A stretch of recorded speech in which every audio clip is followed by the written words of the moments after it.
Bismillahirrahmanirrahim. Assalamualaikum warahmatullahi wabarakatuh. Kita berjumpa kembali dalam channel Ulama Bicara. Seringkali kita mendengarkan kata radikalisme, terorisme, dan sejenisnya.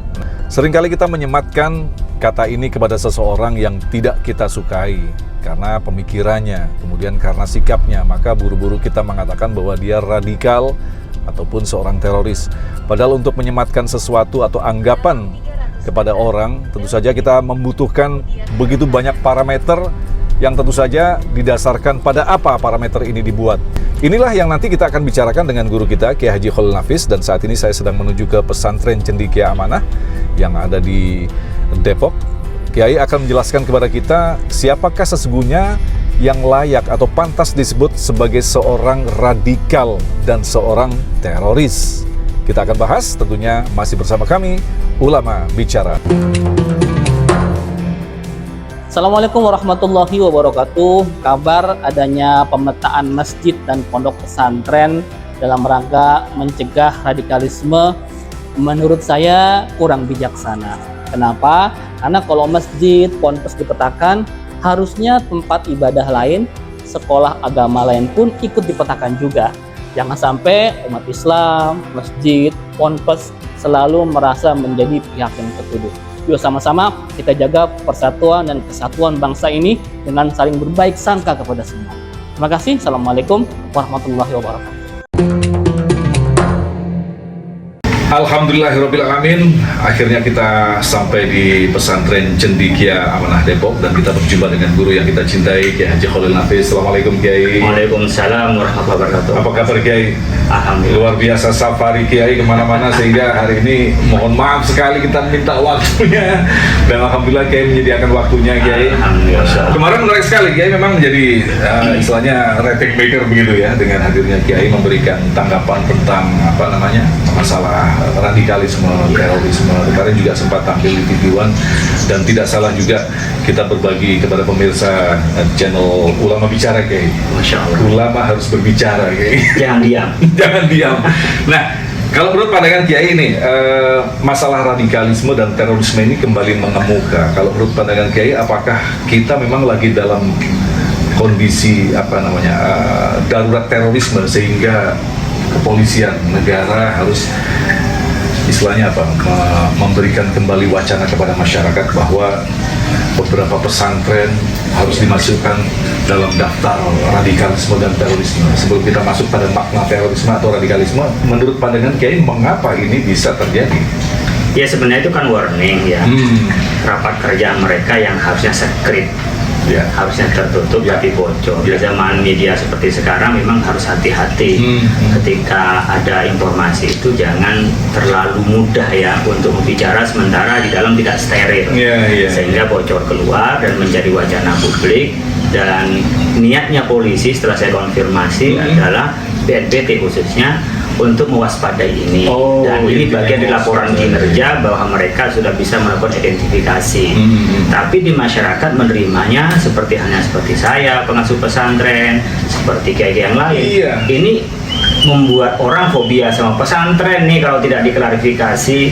Kalau udah terlanjur disampaikan dan menjadi konsumsi publik, dibuka sekalian. Betul. Pesantren yang mana saja gitu loh yang perlu kita tangani, dan kalau dia dibuka maka harus mempertanggungjawabkan teori yang dipakai itu teori apa, termasuk metodologinya, kriterianya. Umpamanya saya menyampaikan kayak seperti tadi juga di media dari pihak BNPT menyatakan di antara takfiri, mengkafir-kafirkan orang lain.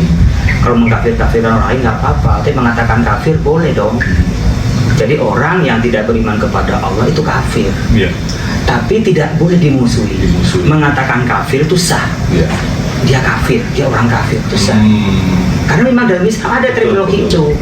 Yang tidak boleh mengatakan kafir kemudian menyerang orang itu, atau mengatakan di Indonesia banyak orang kafir sehingga Indonesia tidak dianggap negara Islam, itu yang sudah mengarah pada ekstremisme. Jadi radikal tidak semuanya menjadi ekstremis, tidak, apalagi jadi teroris. Jadi ketika digunakan diksinya adalah berafiliasi pada terorisme, dia sudah melewati radikalisme dan ekstremisme. Terorisme adalah tahap yang terakhir. Tahap terakhir dia sudah melakukan gerakan, action penghancuran itu ada terorisme. Nah, yang berangkat dari isme menjadi teror. Tapi radikalisme adalah orang yang berpikir mungkin konservatif, radik, bisa saja karena salah paham. Saya contohkan juga, kalau orang tidak menghormat bendera Anda dikatakan terorisme, saya bilang belum. Kalau radikalisme bisa, tapi terorisme tidak. Kenapa? Orang tidak menghormat bendera ada kalanya karena tidak setuju bahwa Indonesia itu negara yang bukan Islami, sehingga lambang ini lambang ke tauhid, lambang kufur. Itu pasti dia radikalisme, ekstremisme. Tapi ketika mengatakan tidak hormat bendera karena dianggap bagian dari takbir dan sujud, dan itu haram, itu diluruskan aja pendapatnya bahwa penghormatan ini bukan kita menyembah, tapi bentuk cinta terhadap tanah air.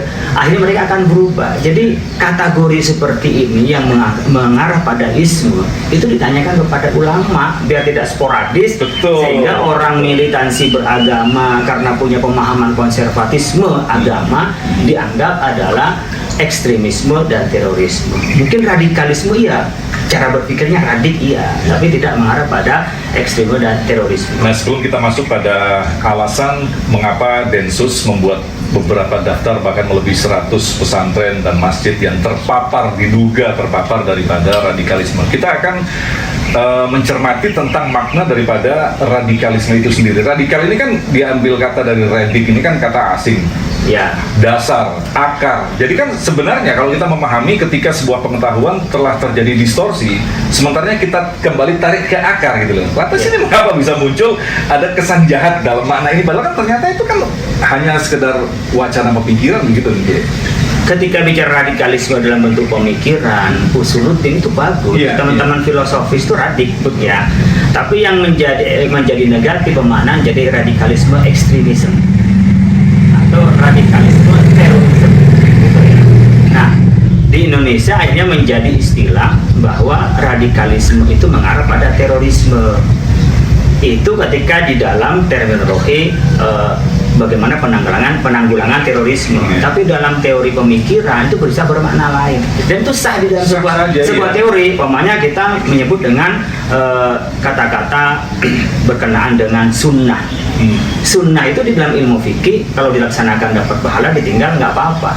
Tapi sunnah dalam ilmu hadis itu aqwalun nabi wa af'aluhu wa taqriratuhu. Jadi perbuatan nabi, ucapan nabi, dan pengakuan nabi. Jadi sebuah istilah yang sama di tempat yang berbeda itu bisa mempunyai makna yang berbeda.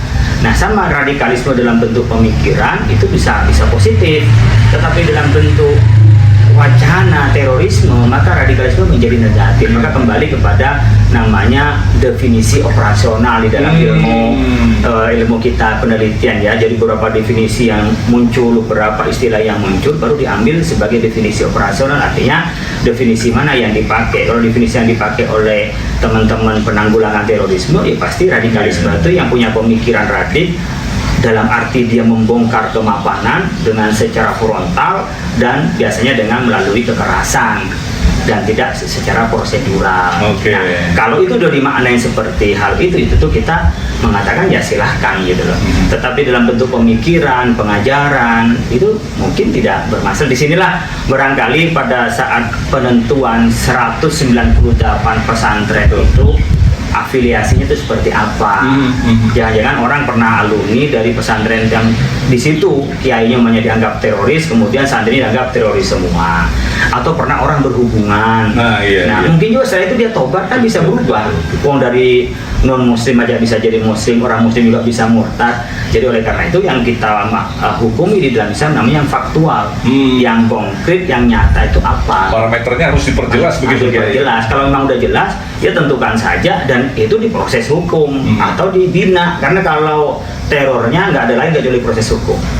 Tapi kalau ismenya nggak ada lain kecuali menjadi pembinaan. Betul. Nah, Kiai, kalau kita melihat di negara-negara manapun yang namanya monopoli istilah ini kan berbahaya sekali. Monopoli istilah dibungkus dengan kekuasaan, bahwa yang berhak untuk menentukan ini adalah terorisme, ini adalah radikalisme, itu kan berbahaya sekali. Artinya apa yang dilakukan selama ini, walaupun itu hanya sekedar wacana, menimbulkan keresahan. Dan yang paling mengerikan adalah orang tua akhirnya takut untuk menitipkan anaknya ke pesantren, ya kan, ke lembaga-lembaga Islam yang semestinya mereka justru merubah adab untuk menjadi orang yang baik, bukan untuk menjadi orang yang redik, begitu ya. Iya kan, kalau mau ya BNPT kan punya kewenangan untuk melakukan koordinasi pemberantasan terorisme itu izinnya dari Kementerian Agama, cabut izinnya, selesai. Karena saya bilang daripada diwacanakan, iya. Atau kalau memang dia belum ditemukan buktinya, hanya indikasi data intelijen, cukup dikoordinasikan saja. Dikoordinasikan dengan Kementerian Agama yang berkewajiban terkait, ya, Kementerian Dalam Negeri, dengan Ormas, Majelis Ulama, itu bisa dilakukan koordinasi.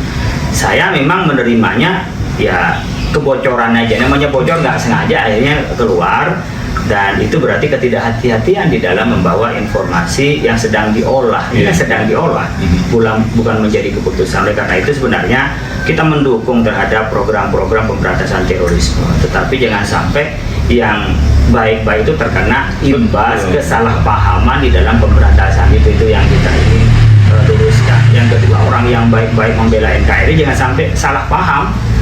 Nah, ini diposisikan seperti orang yang membantah atau yang membangkang terhadap NKRI. Karena kalau kami, ya, saya sekarang selain di MUI juga sebagai ROIS di Syurbi BNU, yang pengalaman saya, pesantren-pesantren NU itu semuanya itu mengajarkan cinta tanah air dan mengikuti terhadap pemerintahan yang sah. Baik prosesnya seperti apa harus mengikuti kepada pemerintahan yang sah, tidak boleh dia melakukan pembangkangan. Karena kita mengikuti teorinya Al-Mawardi di dalam kitab Al-Ahkam As-Sultaniyah, Al-Imamatu Mawdu'atun li khilafatin nubuwah fi hirasatiddin wa siyasatid dunya.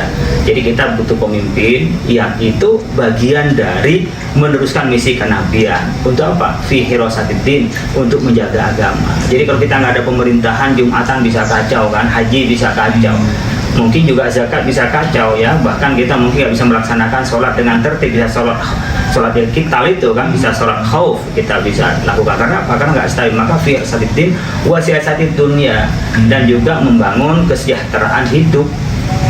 Jadi dari dua tujuan itu maka kita butuh pemimpin, atau pemimpin yang sah di dalam kerangka berpikir orang-orang pesantren.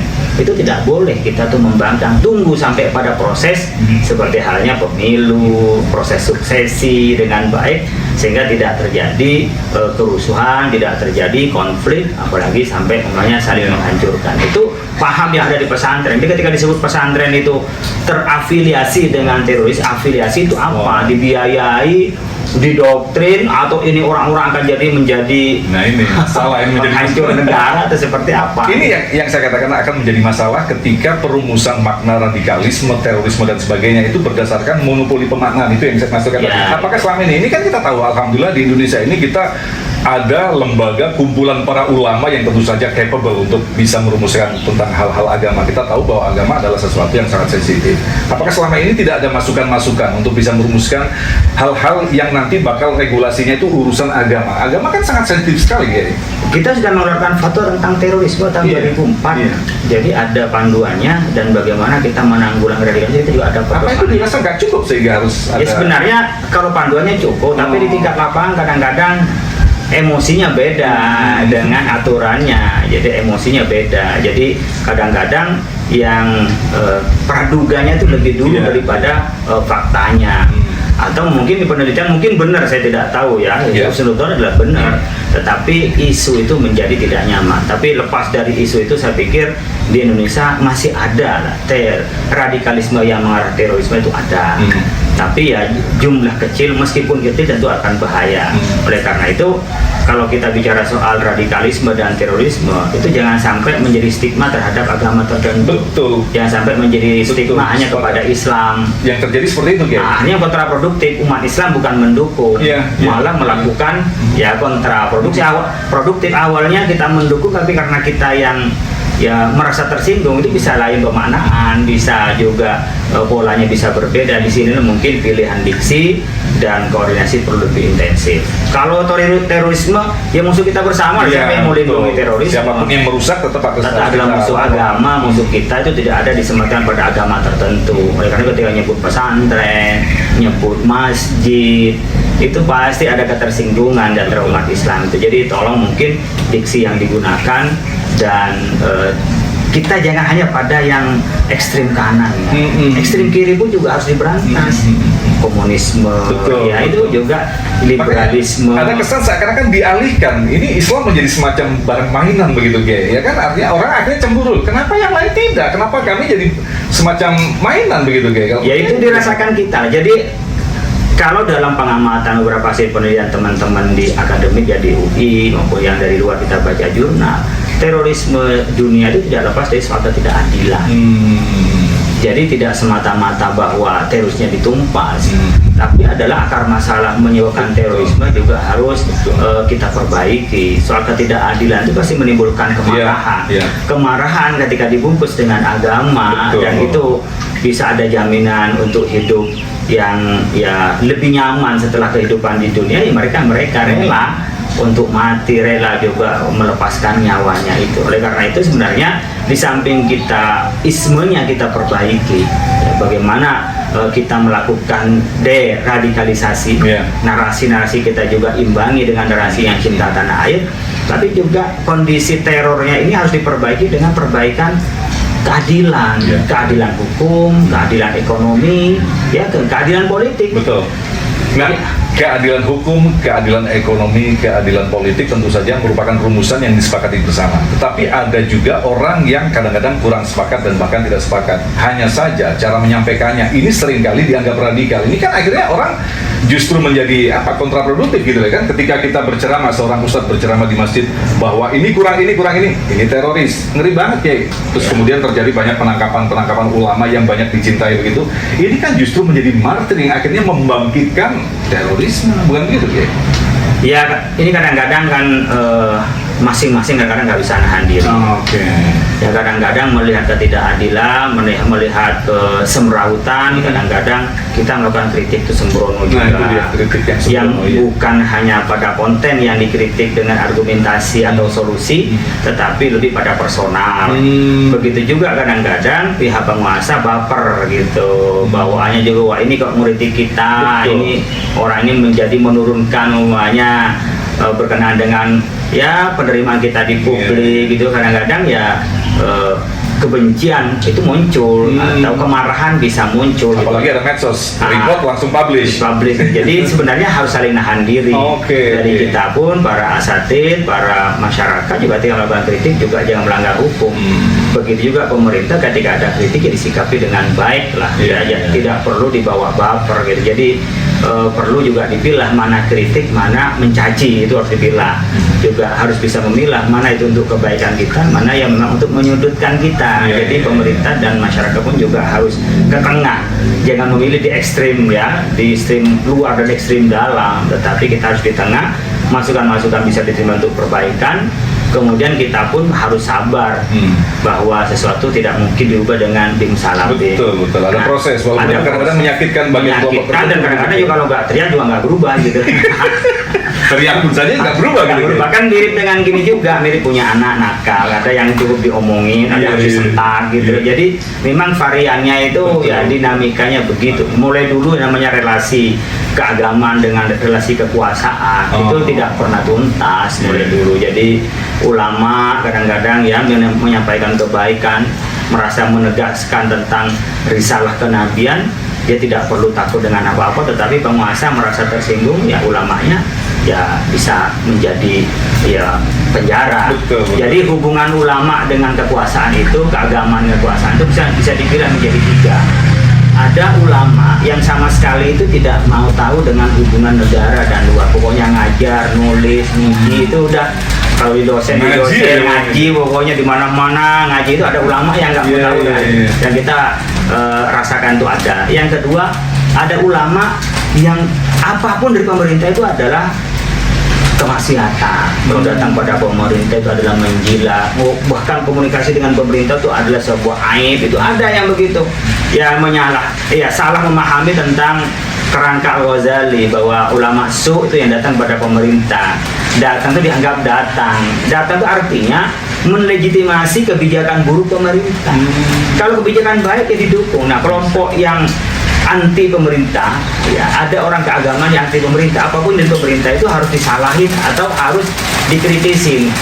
Dan ini memilih bagaimana dengan berlawanan dengan pemerintah menganggap bagian dari jalan menuju surga. Ada yang begitu, ya itu persepsi ya, bahwa dengan cara begitu. Nah, ada yang model akomodatif.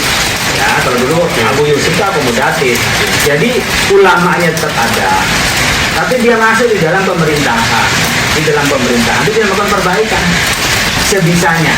Dia punya dalil malayu drafukulu, layu trafukulu. Kalau nggak bisa dapat semuanya, jangan ditinggal semuanya. Nah, ini kelompok kadang-kadang bisa jadi menteri, ibaratnya bisa jadi penguasa, bisa jadi kodi, ya kan? Bisa juga dalam perangkat kalau trias politika, ya ada kepresidenan, ada lembaga hukum, ada parlemen, dia masuk jadi anggota dewan, dia bisa meskipun dia mewakili rakyat, tetapi dia masuk dalam gelanggang politik untuk melakukan perbaikan. Siasah gitu ya. Siasah syariahnya, gitu kalau siasah syariahnya. Nah, pilihan ini yang kadang-kadang bagi orang yang tidak mau tahu, itu udah nggak mau tahu politik seperti apa, pokoknya saya ngaji jangan diganggu. Ada yang kelompok pokoknya kalau dia bermain di politik itu aib. Nah, kita pilihan yang ketiga ya, sekiranya saya di politik lebih bermanfaat, ya masuk di politik. Ada kalanya tidak politik praktis, menjadi politik keadaban melalui ormas, melalui perkumpulan yang bisa memberi pengaruh terhadap masyarakat, memberi pengaruh terhadap kebijakan. Itu nggak kalah pentingnya. Betul. Ya, kalau di kerangka Indonesia apa yang menjadi pikiran MUI lalu dirangkum, bisa dirangkum, diberikan kepada DPR. Itu sama sebenarnya dalam kerja-kerja politik untuk perbaikan, tidak menjauh sama sekali, tapi juga tidak menjadi penjilat, tidak mencari dalil untuk membenarkan pemerintah. Jadi menjadi shadiqul hukumah, menjadi teman pemerintah, mitranya, tapi sekaligus menjadi khadimul ummah, dia menjadi pelayan dari publik. Jadi semacam pandai tarik ulur begitu ya. Tidak terlalu tegas, nanti terlalu ke kanan, juga tidak terlalu ke kiri, di tengah begitu. Di tengah, kalau pemerintah baik kita dukung, ketika pemerintah tidak baik kita kritik. Cara kritiknya pun juga beragam. Bisa dengan bisik-bisik tolong dibenerin, bisa dengan sikap resmi dikirim, bisa juga demo, pernyataan di publik. Jadi kritik itu ya sama-sama mengkritik, cuman polanya kritik ya seperti ingkarul mungkar, bisa dengan kekuasaan, bisa dengan mulut, bisa dengan hati. Kita pun juga bisa dengan bisik-bisik, bisa dengan sikap resmi, bisa musyawarah, bisa teriak-teriak. Nah, Kiai, ini kalau menurut pandangan Kiai, opini Kiai, apakah kemelut politik, letupan-letupan politik ini memang mengarah ke 2024 atau seperti apa, Kiai? Ya, jangan 2024, 2030 pun juga dipikirin. Jadi kita ini punya visioner. Ya, jadi kita positifnya visioner. Jadi ketika memang berkenaan dengan politik, ekonomi, agama itu menjadi alasan. Tapi seperti apapun kondisinya, asalkan tidak mengganggu dua hal. Yang satu mengganggu agama, yang kedua mengganggu ekonomi. Orang relatif stabil. Jadi politik kalah itu masih santai, yang penting tidak mengancam agama, tidak mengancam politik. Tapi kalau sudah agama merasa terancam, keyakinannya terancam, kemudian juga ekonominya terancam, ini kadang-kadang politik itu aja menjadi alasan. Atau paling mudah, agama jadiin alasan, karena agama yang paling mudah melakukan pembakaran dalamnya emosi, untuk pembakaran, untuk kita melakukan bergerak. Jadi agama itu yang paling murah dan paling mudah. Maka kadang-kadang menggunakan instrumen agama untuk kepentingan politik. Jadi agama digunakan untuk keadaban, sebagaimana relasi di Indonesia itu sebagai inspirasi dan aspirasi, tapi kita tidak bisa menggunakan agama sebagai tunggangan politik. Tapi jangan tidak pula kita berpolitik tanpa nilai agama. Saling menyerang dengan menyebut Allahu Akbar sama Islam juga, ini kan yang terjadi sekarang ya. Persis, jadi jangan sampai kita sesama Allahu Akbar lalu berserang. Maka kita harus punya bempernya, landasan untuk agama, lalu kemudian ingin berkuasa itu adalah untuk menerapkan agama. Begitu juga kekuasaan kita digunakan untuk agama, agama kita bawa untuk mengatur jalannya kehidupan ini. Maka adin wa daulah tau aman, atau tau amatan. Jadi agama dengan negara itu ada sebagai dua saudara kembar, dua sisi mata uang yang tak bisa dipisahkan. Jadi kalau orang berpolitik saja tanpa agama, dia bisa menjadi orang yang absurd, bisa menjadi orang yang otoriter, bebas nilai. Tapi begitu juga orang yang beragama tanpa kekuasaan, dia nggak teratur agamanya, nggak ada yang ngatur, mau haji nggak ada yang ngatur, mau betul. Harus ada pengelola, harus ada pengelola. Jadi memang butuhnya kita beragama di dalam kekuasaan kita itu adalah untuk menertibkan keagamaan, dan ketika berkuasa untuk memberikan nilai dari kekuasaan kita. Nah, Kiai, yang terakhir, nasihat singkat yang pertama kepada pengelola negara, yang kedua kepada masyarakat sebagai orang yang diatur oleh negara dalam kondisi seperti ini. Silakan. Ya, kita perlu kepada masyarakat itu untuk siap dipimpin. Jadi orang yang ikut pada pimpinan, kayak orang sholat. Jadi ketika dia menjadi makmum, ya ikut imam. Kalau jadi imam itu salah, itu bisa ditegur. Laki-laki dengan baca subhanallah, perempuan dengan menepuk, salah namanya. Itu kan tata krama.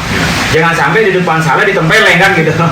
Kan sholatnya rusak, jadi permusuhan. Itu sama. Ketika presidennya, pimpinannya salah, kemudian dia mengutuk, diturunkan, revolusi, itu kan salah itu. Begitu jadi imam jangan benar sendiri, harus mikir di belakang. Jadi imam jangan terlalu lama, di belakang ada orang tua, kan ada orang sakit, ada orang buru-buru punya acara. Jadi imam pun juga gak terlalu baik, baca satu surat Al-Baqarah untuk jadi satu rakaat, itu nggak. Artinya imam itu harus tahu kondisi makmumnya. Biasanya sebuah imam pemimpin itu cermin dari kondisi masyarakatnya. Terima kasih Kiai, ilmu yang sangat luar biasa sekali. Sekali lagi juga terima kasih atas waktu yang disediakan untuk kami, Kiai. Makasih hadir ke pesantren Cendekia yang mana, nyarinya ke Depok. Lama menjadi. Sukses selalu untuk Kiai. Amin, Selalu amin. dilindungi Allah dalam jalan berdakwah dan diguyurkan keberkahan buat Kiai dan keluarga. Tentu saja insya Allah apa yang disampaikan tadi akan memberikan manfaat bagi kita semua. Tetaplah bersama channel Ulama Bicara. Assalamualaikum warahmatullahi wabarakatuh. Waalaikumsalam warahmatullahi wabarakatuh.